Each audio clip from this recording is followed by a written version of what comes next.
इसको बोलते हैं कूलिंग फैन। कूलिंग दो जगह होता है, हर सीपीयू के अंदर दो जगह होता है। एक मदरबोर्ड में होता है, मदरबोर्ड और मैंने दिखाया था। मदरबोर्ड में मैंने आपको प्रोसेसर बताया था, ये प्रोसेसर के ऊपर लगता है ये सब। हाँ, ये किस काम में होता है? हाँ, जितना हीट नहीं हो, अगर ये 42 डिग्री सेल्सियस से ज्यादा हुआ इसका टेम्परेचर, तो ये ऑटोमेटिक अपने आप को बंद कर देगा। 42 डिग्री सेल्सियस से ज्यादा नहीं होना चाहिए इसका टेम्परेचर, नहीं तो अपने आप को बंद कर देगा ये, ओवर हीट हो गया। ये फैन क्या करता है? हीटिंग को बाहर निकालने का काम करता है। ठीक है, इसमें क्या होता है, इसमें जो एल्यूमिनियम का पार्ट देख रहे हैं आप, इसके अंदर खांचे बने हुए बहुत सारे।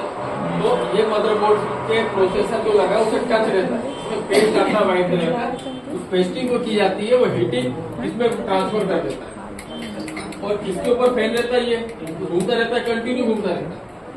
इसको पावर कहाँ से मिलता है? मदरबोर्ड से। ये जो बाहर देख रहे हो आप, ये मदरबोर्ड के बगल में लग जाता है, 3 पिन यहाँ पे रहते हैं। तो है ये इसमें, तो यहाँ से इसको पावर सप्लाई मिलेगी और ये कंटिन्यू घूमता रहेगा। क्या कर रहे हो? दोनों के दोनों खड़े हो जाओ, दोनों बाहर निकल जाओ सीधे। क्या जगह होता है? एक बोर्ड में होता है और एक एसएमपीएस में होता है। ये एसएमपीएस है, SMPS, ये पावर सप्लाई का काम करता है। पावर सप्लाई क्या होती है? पहले उसको पावर देना पड़ता है। इसके अंदर भी देखोगे तो फैन दिखाई देगा आपको। ये एसएमपीएस को कूलिंग करने का काम करता है। यहाँ से आप पावर सप्लाई देंगे, एसी करंट जाएगा। एसी करंट क्या होता है?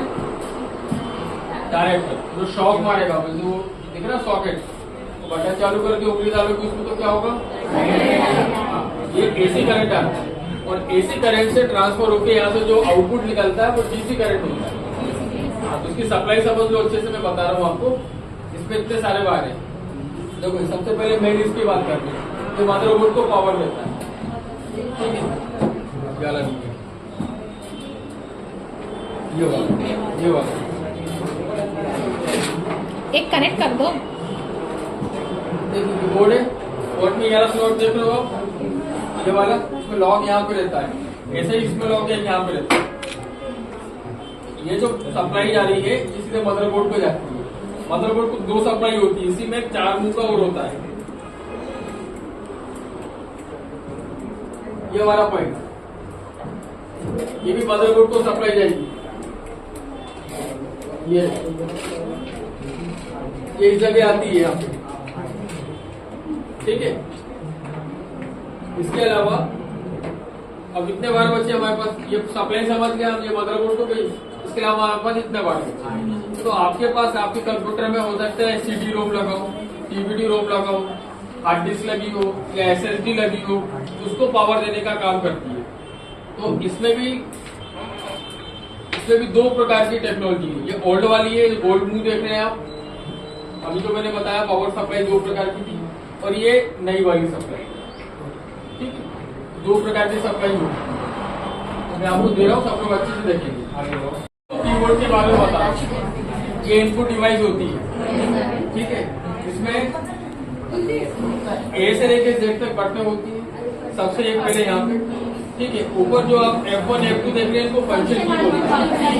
यहाँ पे नंबरिक नंबर होते हैं 1 से लेकर 0 तक। ठीक है, डिवाइस इसमें शिफ्ट की 2 बटन होती है, इंटर की 2 बटन होती है, अल्टर की 2 बटन होती है, और विंडो की 2 बटन होती है। हर कीबोर्ड, हाँ, इतनी बटन हर कीबोर्ड पे 2-2 होती है। ठीक है, ये इनपुट डिवाइस कहलाता है। इसके अंदर एक सर्किट होता है, ऐसे पीछे सर्किट रहता है।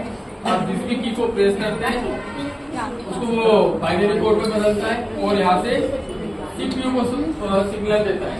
CPU उसको आपको मॉनिटर में टाइप करके बताता है। ठीक है, इसको इनपुट डिवाइस बोलते हैं। अब इसके भी सवाल हो तो पूछ लें।